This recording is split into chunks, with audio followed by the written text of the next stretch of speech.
Alors, bienvenue à ton petit test d'évaluation du bloc 7 en mathématiques. Alors, on va commencer sans plus tarder. Donc, nous, on va faire ensemble le numéro 1. Toi, tu passes au numéro 2. Donc, ici, tu dois faire des paquets de 10. Tu fais attention avec ton crayon. Tu as bien aiguisé ton crayon pour pouvoir faire des traits fins, pour ne pas passer par-dessus des billes que tu ne veux pas mettre dans ton paquet. Donc, pour t'assurer que tes paquets soient vraiment juste avec 10 petites billes à l'intérieur. Donc, tu fais des paquets de 10 et là, tu comptes tes dizaines, tu les mets ici et tu regardes combien d'unités il reste. Ensuite, tu dois représenter ces chiffres-là à l'aide de dizaines et d'unités. Donc, tu me fais des beaux rectangles pour les dizaines et tu me fais des petits carrés pour les unités. Ensuite, ici, tu as des petites devinettes. Donc, tu peux faire un dessin dans l'encadré pour t'aider si tu en as besoin. Tu n'en as pas besoin, tu ne le fais pas. Donc, tu m'écris ici le nombre qui est composé de 8 unités et de 7 dizaines. Ici, tu m'écris le nombre composé de 0 dizaines, mais 15 unités. N'oublie pas que tu peux faire des dessins si tu en as besoin. Numéro C. Ici, tu dois m'écrire le chiffre composé de 6 dizaines, composé de la somme, de 6 dizaines, 4 unités et 3 dizaines de plus. Alors, tu as 6 dizaines, 4 unités et un autre 3 dizaines. Quel chiffre est représenté ici? Dernier, dans cet espace, tu écris le chiffre qui est fait de 8 dizaines et de 16 unités.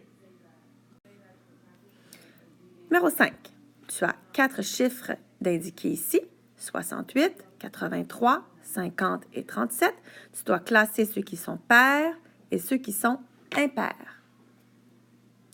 Numéro 6, tu as des chiffres d'indiquer ici. Je veux que tu les réécrives, mais en ordre décroissant.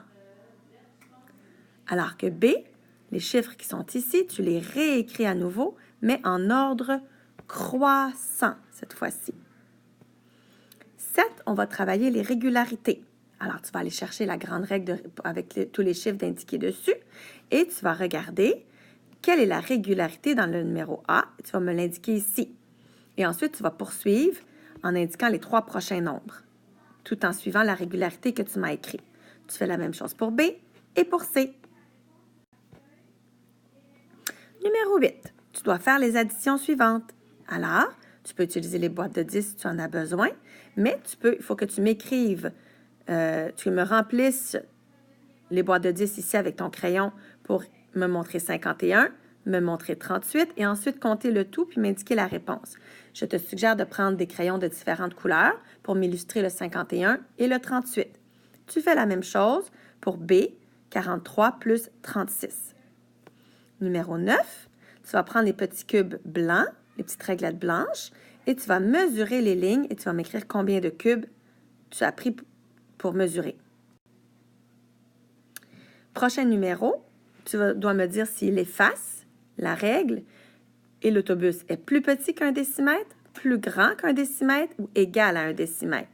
Donc, tu n'as qu'une seule réponse par ligne à m'indiquer.